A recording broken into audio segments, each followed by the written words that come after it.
മാസപ്പടി കേസിൽ വീണ ടി നാളെ ഇഡിക്ക് മുന്നിൽ ഹാജരാകില്ല. ഹാജരാകാൻ സാവകാശം തേടി ആരോഗ്യ പ്രശ്നം ചൂണ്ടിക്കാട്ടിയാണ് സമയം നീട്ടി ചോദിച്ചത്. അതേസമയം CMRL MD ശശിധരൻ കർത്തയോടും നാളെ ഹാജരാകാൻ ആവശ്യപ്പെട്ടിട്ടുണ്ട്. നവമി ദിനേശിലേക്ക്. നവമി, എന്തായാലും നാളെ ഹാജരാകാനായിരുന്നു വീണയ്ക്കും അതോടൊപ്പം CMRL MD ഉൾപ്പെടെയുള്ള ഉദ്യോഗസ്ഥർക്ക് നിർദ്ദേശം നൽകിയിരുന്നത്. വീണ ഹാജരാകില്ല എന്ന് ഇപ്പോൾ അറിയിച്ചിട്ടുണ്ട്. അതിൻ്റെ കാരണം എന്താണ് പറയുന്നത്? മറ്റുദ്യോഗസ്ഥർ, അതായത് CMRLന്റെ ഉദ്യോഗസ്ഥർ നാളെ ഹാജരാകുമോ? അതുമായി ബന്ധപ്പെട്ടതിൽ വിവരങ്ങൾ ലഭ്യമായിട്ടുണ്ടോ?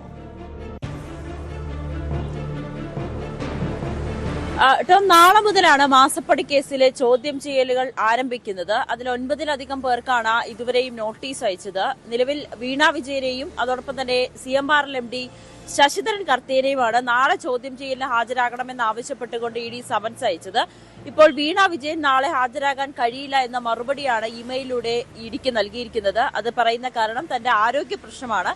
സാധാരണ ആരോഗ്യ പ്രശ്നം ചൂണ്ടിക്കാട്ടിക്കൊണ്ട് ഇപ്പോൾ ഡോക്ടർമാരുടെ സർട്ടിഫിക്കറ്റ് അടക്കം ഉണ്ടെങ്കിൽ ED അത് ചോദ്യം ചെയ്യൽ മറ്റൊരു ദിവസത്തേക്ക് മാറ്റുന്നതാണ്.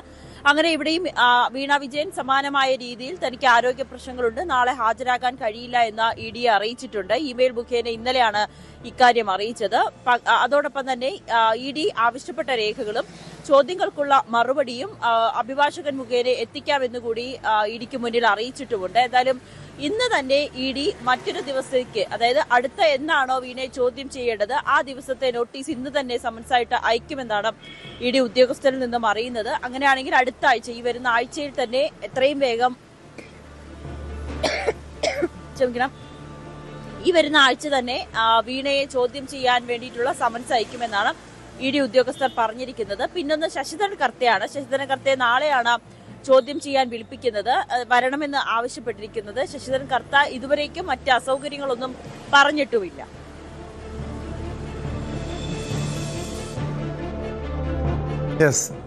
എന്തായാലും നവമി, നാളെ എത്ര പേർക്ക് ചോദ്യം ചെയ്യലിനായി നോട്ടീസ് നൽകിയിട്ടുണ്ട്? സ്വാഭാവികമായും വീണ ഹാജരാകാൻ കഴിയില്ല എന്ന് ED അറിയിച്ചിട്ടുണ്ട്.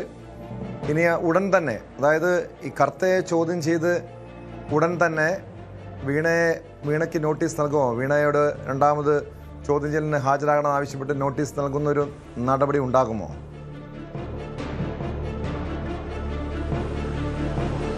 ടോം, ഇതിൽ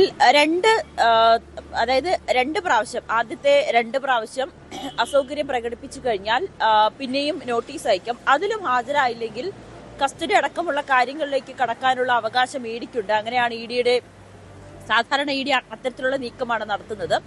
ഇവിടെ പക്ഷേ വീണ വിജയൻ ഈ അന്വേഷണത്തോട് സഹകരിക്കുന്നുണ്ട്. അതായത് ഇതുവരേക്കും തനിക്ക് വരാൻ പറ്റില്ല എന്ന മറ്റ് കാര്യങ്ങളൊന്നും പറഞ്ഞിട്ടില്ല. ഇന്നലത്തെ മറുപടി ഇമെയിലിൽ പോലും മറ്റൊരു ദിവസത്തെ ഡേറ്റ് തരണം എന്നാണ് ആവശ്യപ്പെട്ടിരിക്കുന്നത്. അങ്ങനെയാണെങ്കിൽ ഈ വരുന്ന ആഴ്ചയിൽ എന്തെങ്കിലും ഒരു ദിവസം ഹാജരാകാനായിരിക്കും ഈ വരുന്ന ആഴ്ചയിൽ ഹാജരാകുമെന്നായിരിക്കും വീണ പറയുക. അങ്ങനെ എന്നിട്ടും ഹാജരായില്ലെങ്കിൽ മാത്രമായിരിക്കും തുടർ നടപടികളുമായി ED മുന്നോട്ട് പോവുകയുള്ളൂ. ഇപ്പോൾ ശശിധരൻ കർത്തയെ കൂടാതെ തിങ്കളാഴ്ച ശശിധരൻ കർത്തയുടെ മകൻ ശരണസ് കർത്തയെ ചോദ്യം ചെയ്യാൻ വിളിപ്പിച്ചിട്ടുണ്ട്. ശരണസ് കർത്ത ഹാജരായേക്കുമെന്നാണ് അറിയാൻ സാധിക്കുന്നത്. അതോടൊപ്പം തന്നെ മറ്റ് പല ആളുകളും CMRLന്റെ മറ്റ് ജീവനക്കാരെയും വരും ദിവസങ്ങളിലുമൊക്കെ ചോദ്യം ചെയ്യാൻ വിളിപ്പിക്കുകയും ചെയ്യുന്നുണ്ട്. അവർക്കും നോട്ടീസ് അയച്ചു. അങ്ങനെ അടുത്ത ആഴ്ച മുതലായിരിക്കും ED കൂടുതൽ ചോദ്യം ചെയ്യലുകളിലേക്ക് കടക്കുക.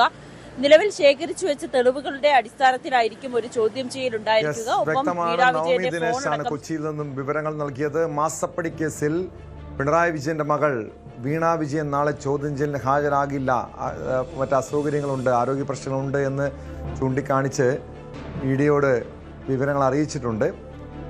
പക്ഷേ CMRLന്റെ ഉദ്യോഗസ്ഥർ, MD അടക്കമുള്ള ഉദ്യോഗസ്ഥരെ ചോദ്യം ചെയ്യുന്ന നടപടി ഉണ്ടാകും. അടുത്ത ആഴ്ച കൂടുതൽ ചോദ്യം ചെയ്യലും കൂടുതൽ നടപടികളും EDയുടെ ഭാഗത്തുനിന്ന് ഉണ്ടാകുമെന്നാണ് പ്രതീക്ഷിക്കുന്നത്. കൂടുതൽ വാർത്തകൾക്ക് News 18 Keralam YouTube channel subscribe ചെയ്യുക.